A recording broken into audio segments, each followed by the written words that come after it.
This is the Witchtree Branch, a staff that can only perform slow heavy attacks and does almost no damage. In my last video I used it to beat the base game, and now I'm going to attempt to use it to defeat all of the DLC bosses. I started in the painted world of Ariandel and headed straight for the first boss, the champion's Gravetender. But on my way there, something unthinkable happened. No! Oh, he's broke the bridge. No, no, no, no, no, oh my god. That is outrageous. As if that has just happened. Oh my god. Thank you, Dark Souls. Thank you. The fight starts with 3 wolves, and clearing them safely is the first obstacle, especially with the Gravetender constantly chasing me down. Yes. I don't know how to deal with this. NPC fights are brutal with this weapon. The NPCs attack much faster than I do, and my damage is terrible. I had 20 damage. Well, I do so little damage to him, man. Because the fight lasts so long, I relied on passive healing, using the Sun Princess Ring and Ethereal Oak Shield, which each regenerate 2 HP per second. My best punish windows were his lunging attacks. I'd counter attack once or twice, and then immediately disengage. Phase 2 introduces the wolf, and the fight becomes chaotic. The wolf is extremely aggressive, while the Gravetender starts casting magic. That magic is so annoying. That magic in the background is honestly so annoying. Oh dear, oh dear, oh dear, oh dear. I forgot about this. Oh no. Oh dear, yeah. I forgot about that, so that makes it even worse. Good to know. Bruv, stop! Oh my god. Frostbite from Gravetender. Mate, he's so annoying. I was also finding the wolf really frustrating to deal with because he'd often spam the same move over and over again. Again! You're doing it again! Oh my god. He covers so much distance when he gets to zoomies like this, so I can barely hit him, and I spent a lot of time just aimlessly running after him. Sick of him spamming this one move, you know? It's actually so annoying. He's doing it again, man! Oh my god, I'm raging. That was basically it. The turning point was realising that whenever Gravetender pulls out his staff to cast magic, he becomes completely vulnerable. Oh mate, that might be so much better. Just get him to get his staff out. Oh, we got a strategy going here. So the strategy became simple. Survive the wolf and punish the Gravetender whenever he casts. Bye. Once the wolf dies, the fight actually becomes easier because the Gravetender retains his spellcasting moveset, giving much more consistent punish windows. Done! Thank God. That was a pain in the backside. To progress the DLC, I had to deal with Sir Wilhelm. The problem was that he could heal faster than I could realistically damage him, which made a normal fight basically impossible. Is he going to heal? Oh, wow, that's bad. That's such a problem. But luckily for me, gravity exists. Just outside the chapel is a massive cliff, so all I had to do was lure Wilhelm outside. In the end, he pretty much threw himself off for me. Bye. He fell off himself. Oh, well, that was easy. After that, it was time for one of the hardest fights in the game, Sister Friede. Immediately, this fight becomes harder because I can't backstab with the Witchtree Branch. Oh, she's quite squishy.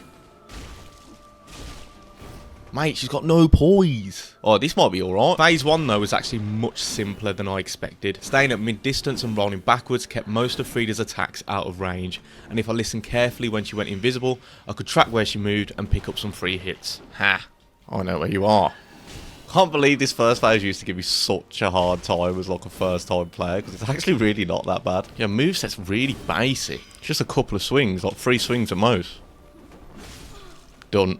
Okay, first phase done. Now we need to see how bad this second phase is going to be. Going into phase 2, I thought Friede's healing was going to be a real problem, and I planned to target her before remembering that the health bar is shared. Oh, that was terrible. I didn't mean to stand on that. Oh! I didn't mean to stand on the frost. I'm such an idiot.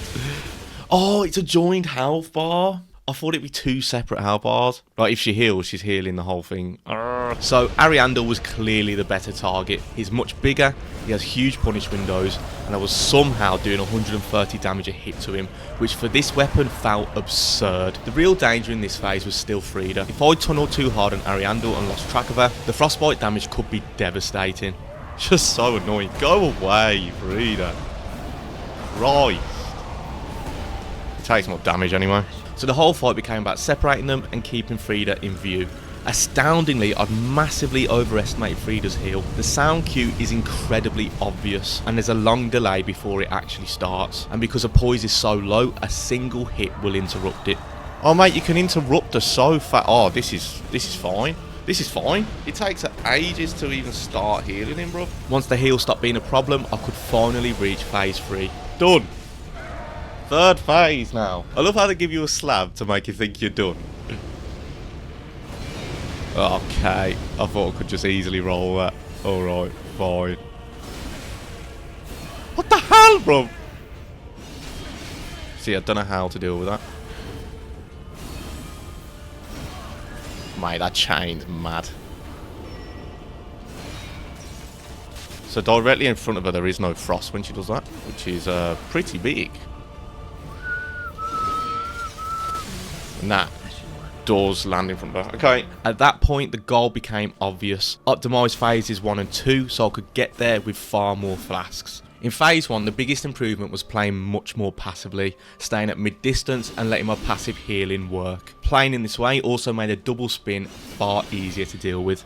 I also learned to watch for the stance where she holds her scythe downward. From there, she either does the double spin or the jumping frost AoE attack, and recognising that became really important later on because the frost AoE was usually safer to just avoid. The biggest phase 1 breakthrough came when I stopped hitting Friede too early out of invisibility. Waiting until just after the sound cue for the critical attack finished gave a much bigger stagger window, which effectively became my replacement for a normal backstab. Yeah. That is, if you time it, you can get loads in. You wait for the end of the sound cue, she's done, you can get 3 hits in. Nuts.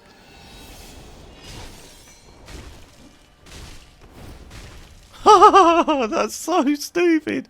Oh my god. So I can't backstab her, but I can do that, so that's sick. With those adjustments, phase 1 needed barely any flasks. Mate, we have perfected the first phase, almost. Phase 2 was then mostly about fundamentals. Don't get trapped in a corner, don't disrespect Darkeater and get flattened, keep the two of them separated, and punish the fire breath whenever it appeared.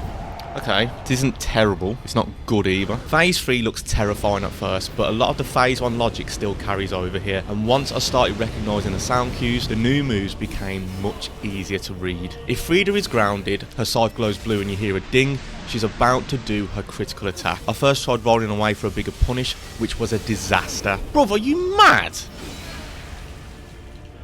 How the hell did she manage to catch me there? Again! Again! Oh my god. Bruv, how does she keep catching me? That is a joke.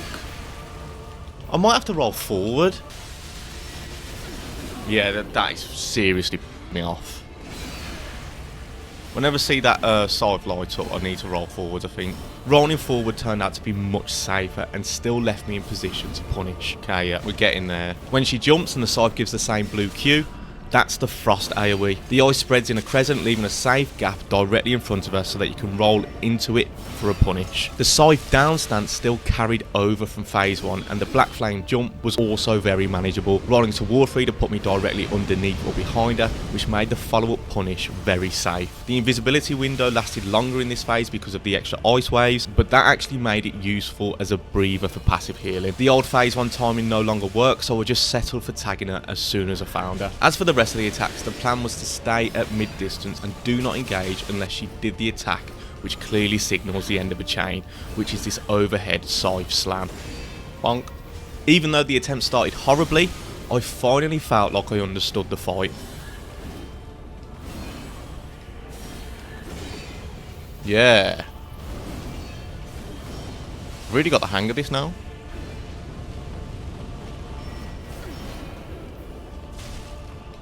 I've learnt this fight so quick, like I understand pretty much everything now.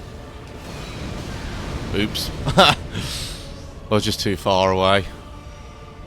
Let's passively recover. At that point, it was just a matter of trusting the punish windows I'd learned and refusing to get greedy. That works. Oh!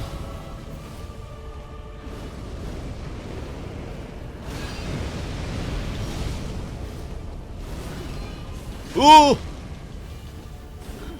Oh, God. Please just go invisible. Yes.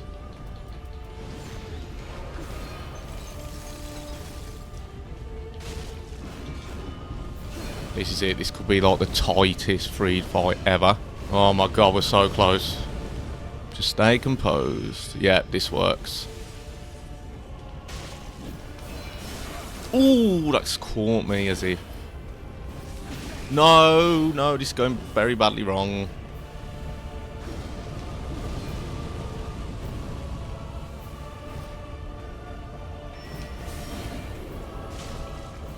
Oh my god, one hit.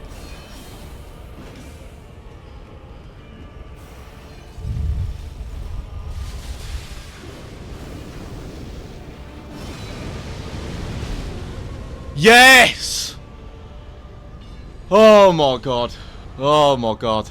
Oh my god. Oh. Last attempt of the day. I had no flask for such a long time there. What was that, from like half health? I had no flask from. Well, that's one DLC done. Rewatching it, I still have no idea how I lasted as long as I did, but it gave me a whole new respect for Friede. It's an incredibly thoughtful and well-designed boss fight. From there, it was time for the Ring City, and the next boss, the Demon Prince. This is a fantastic duo fight. In phase 1, the plan is to focus on whichever demon is currently enraged, while the other hangs back and spits toxic. The problem was that I didn't have any blooming moss, so becoming toxic would melt through my flasks, and the only cure for toxic I had available was a divine blessing. These demons stagger really easily, so the fight heavily rewards being aggressive and rolling forwards. Nice. At the end of each enraged phase, they also finish with a huge overhead slam that leaves them exhausted on the floor, giving a massive punish window. After that, it's just a matter of switching to the other demon and repeating.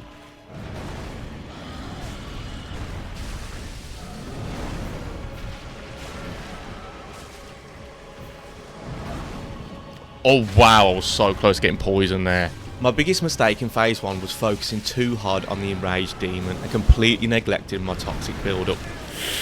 I really hope I have something to get rid of that. See if that pays off. It probably won't, but oh well. I'm toxic! Oh my god, I'm such an idiot. Well, that was a waste. The key detail here is that phase 2 changes depending on which demon dies first, so I needed to kill the demon in pain first to get the easier moveset. Right, that's the one I want to kill first. Even though the attempt was already half thrown, I used it to scout phase 2.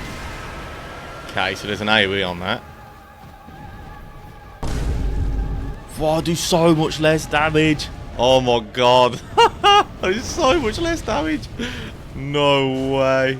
The damage was awful, only 47 per hit, but it did at least confirm that I killed the right demon first, because this was the laser moveset that I wanted. Okay, that's fine. To solve the toxic problem, I grabbed the ashes for the unlimited blooming moss before trying again. I got through phase 1 again, but phase 2 ended almost immediately. It's a bad start.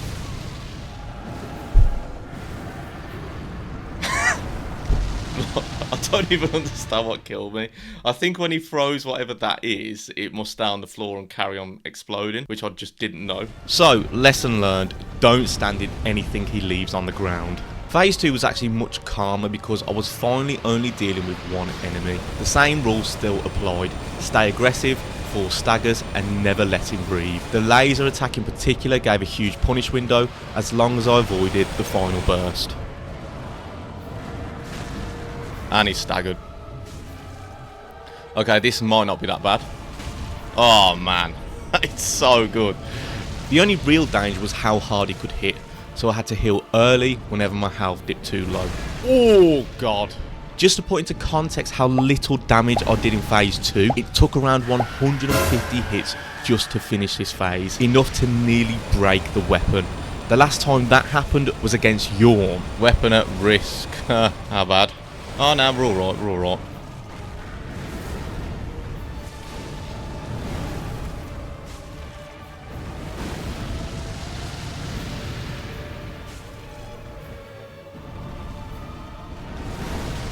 Oh, as if that's torched me, man.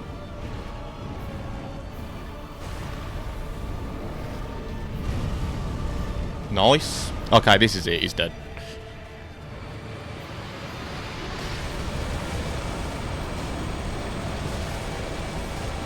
One more. Ha! Decent. That wasn't as bad as I thought it'd be. I think the first phase is more annoying than the second phase, provided you kill the right one first. That wasn't too bad at all. At this point, I had two choices. Midir or Halflight, and respectfully, I was not ready to deal with another healing NPC, so I chose Midir. Before the real fight, I still had to knock Midir off the bridge, which would have been easier if I hadn't immediately gotten lost in the tower and died to Midir's fire more than once. Wow. Wow. I came out the way I came in, didn't I? Such an idiot. Oh, who's running a circle? No, don't do it. Wow, it one-shots me. Jesus Christ. Once I finally found my way there, knocking Midir off the bridge was mostly just a patience test. I've just got to find a way to knock him off. I'm going to be here all day. 48. Not the worst thing ever. There we go. Bye. Bye. On my first ever playthrough, Midir was by far the hardest boss in the game for me, so I knew I'd need to re-familiarise myself with the fight. The good news was that my damage was already looking better than I expected. Midir hits incredibly hard, and if your positioning is even slightly off, things go bad very quickly. This was a fight that demanded full concentration. Ow. Ow. Ow. Ow. Jesus Christ. I need to recognise when he's going like into rage mode like that. After dying once, I could use a much safer opener. Just drop down, stand still, and let Midir come to me before taking my position. Unlike most Souls fights, Midir rewards doing the opposite of what you'd normally expect.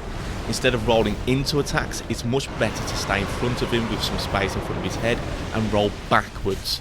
If you lock on like I do, that also makes the camera much easier to manage. It was really important not to punish too early. Midir has a long chain he can extend when he screams mid-combo, and recognising that Q was key to not getting caught out.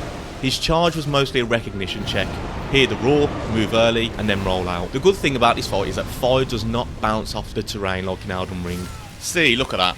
Once I got used to them, Midir's fire attacks were actually pretty consistent and easy to avoid. The trickiest attack by far was this fire march he does across the arena, where the main challenge was avoiding his legs and not getting trapped under the front of his body. Ow, that was dangerous. The first phase laser was also manageable once I realised these two rules applied. Don't stay directly in front of him and run toward him when he flies away. In phase 2, the explosion looked scarier than it really was. Just running backwards was enough to avoid it. Most of the ghost attacks also became easy to deal with once I recognised the towers. Some could be avoided by running underneath Midir, while the rest were mostly solved by moving horizontally and rolling late. The one major new threat in phase 2 was the laser attack. The same basic rules still applied. Avoid the line directly in front of him, and once I reached his left foot, the rest of the attack became surprisingly safe and I could just hack away. Better still, the recovery after the laser gave a massive punish window on his head. Once all of that clicked, the fight became much more straightforward. All I had to do was stick to the fundamentals, stay in front of him, roll backwards, and manage my health carefully. On that basis, you know, second phase might be a little bit easier. Oh, I need to heal.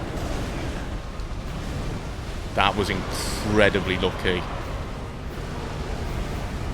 I'm just going to run backwards. Keep missing now. Ooh, stagger. Oh, mate, so good.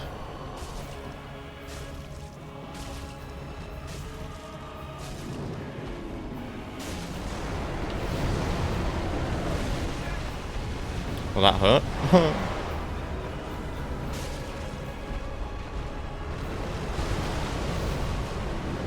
Yeah, that's a good move.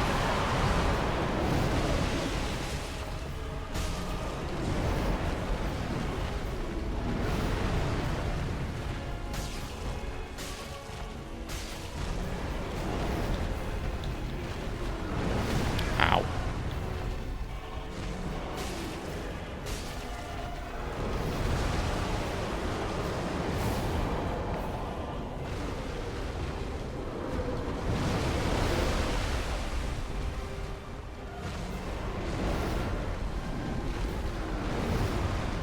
Okay, long recovery window.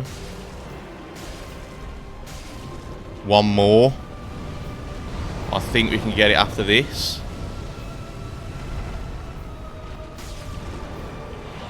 Oh my god. Wait, that was not bad at all. What was that, second try? No way. I thought I'd be here for ages, man. Yeah, that moveset is not bad at all. Like, it's really not that bad. Just stay in front of him. Stay in front of him, roll back. Really nice. I reckon Halflight, though, is going to give us so many problems. Next came one of the most irritating fights in the DLC, Halflight.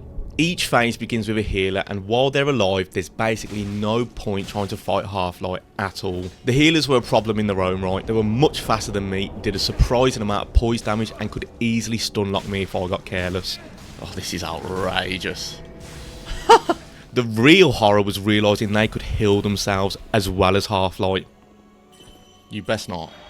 You heal yourself! Oh man, this is not good. Nah. Interrupting the heal only took one hit, but here was the problem. They'd often stagger me, roll backwards and heal before I could recover, and Halflight constantly made it worse by attacking or body blocking me at exactly the right moment.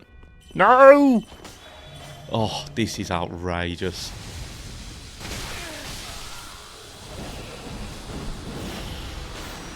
This is going to be a problem. So he can heal himself as well, this little healer person, man. That is so bad. That's so bad. The best adjustment I found was waiting for the healer to one-hand his weapon. Those attacks hit less hard, and the throwing attacks in particular gave me the safest punish windows. Or the throw-in.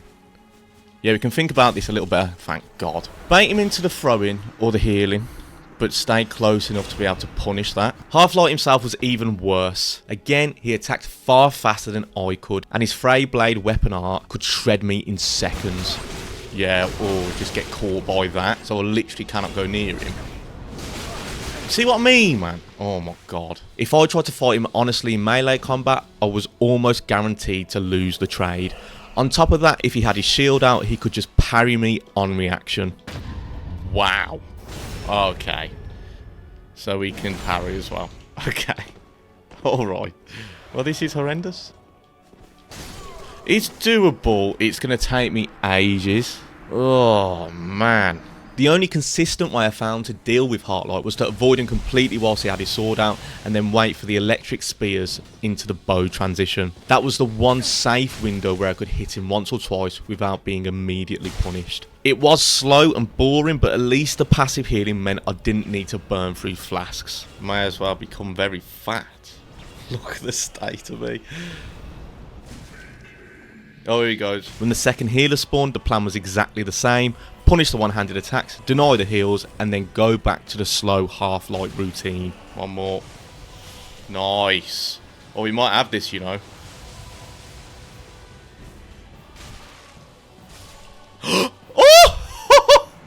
Oh, thank God. Thank God for that. That was awful. Extremely, extremely annoying. I'm so happy that's over. Halflight was miserable, but it was all worth it because next came one of my favourite bosses ever, Slave Knight Gael. At first I just wanted to see how much of the fight would come back to me.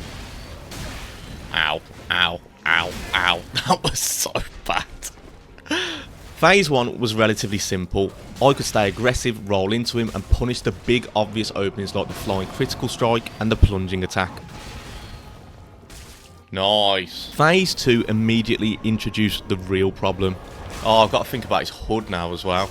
Gael's cape now did damage, and it kept clipping me whenever I tried to be aggressive. On its own, the cape wasn't devastating, but because this weapon drags the fight out so much, those constant clips were slowly adding up and draining all of my flasks. Oh, that is a problem, that hood.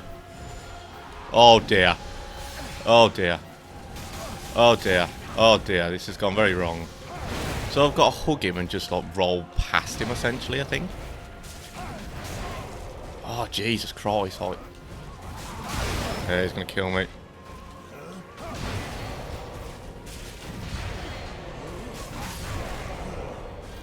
Okay, we half-healthed him. It's the hood that is going to be a problem. Now, I do think mid-distance does work. Oh. Right, we need to actually learn this moveset then. Before solving the cape problem, I needed to make phase 1 cleaner so that I could carry more flasks into the later stages. As the muscle memory of the fight came back, one key adjustment started cutting my damage taken dramatically. The main thing punishing me in phase 1 was the same delayed follow-up swing.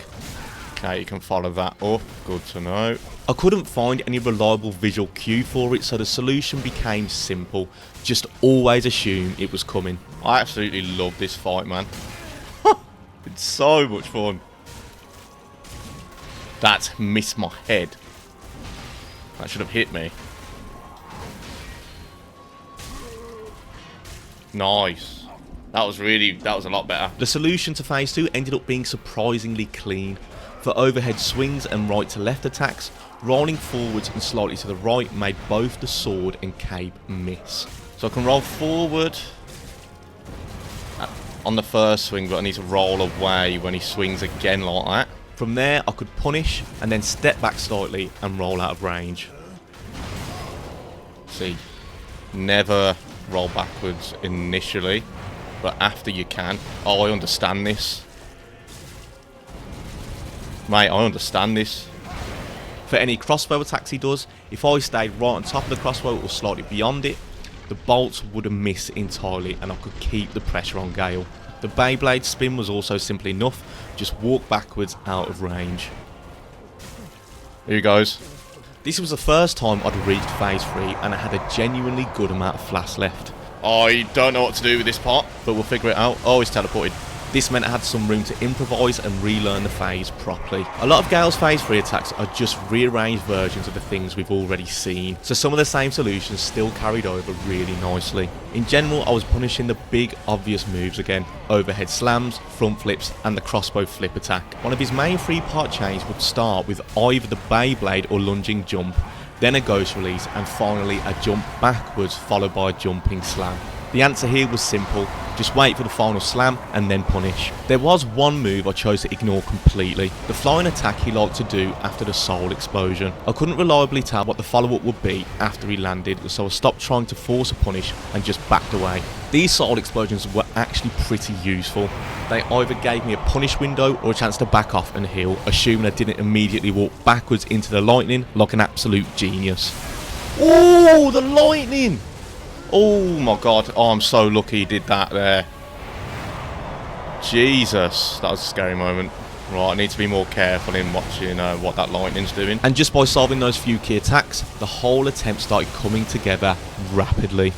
I'm being greedy, stop.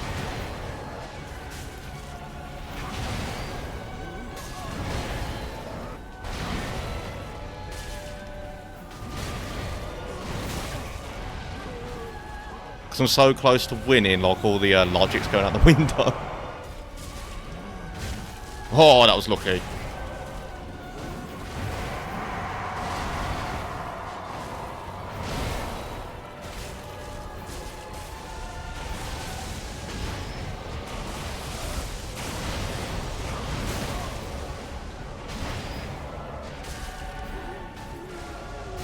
Squeeze one more in.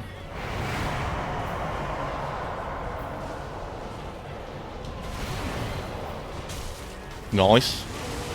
Again. Do you reckon he's just going to keep doing it now that he's so low?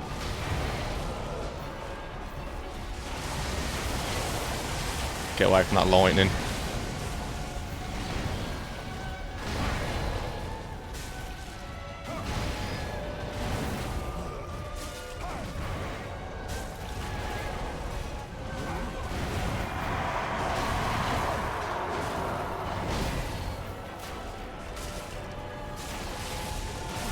Oh, he is. He's just going to keep doing it. I'll miss an opportunity there. Let's get away from all this lightning.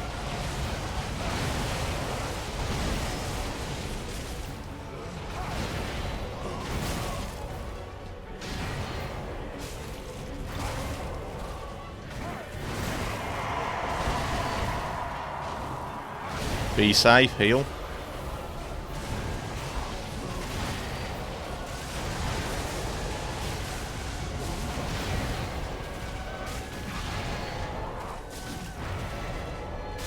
Done! Second attempt of the day. Whole run, done. Witchtree Branch only. It's not even a weapon. Oh, that was so much fun. That was so much fun. My god, that was fun. What level even am I? Level 95. And it took me... how long? 23 hours and 23 minutes. That is not bad at all. Thanks so much for watching. And if you want to see future challenge runs, be sure to subscribe to the channel and follow me on Twitch, where you can see these playthroughs unfold live. The first flame quickly fades. Darkness will shortly settle. Ashen One, hearest thou my voice still?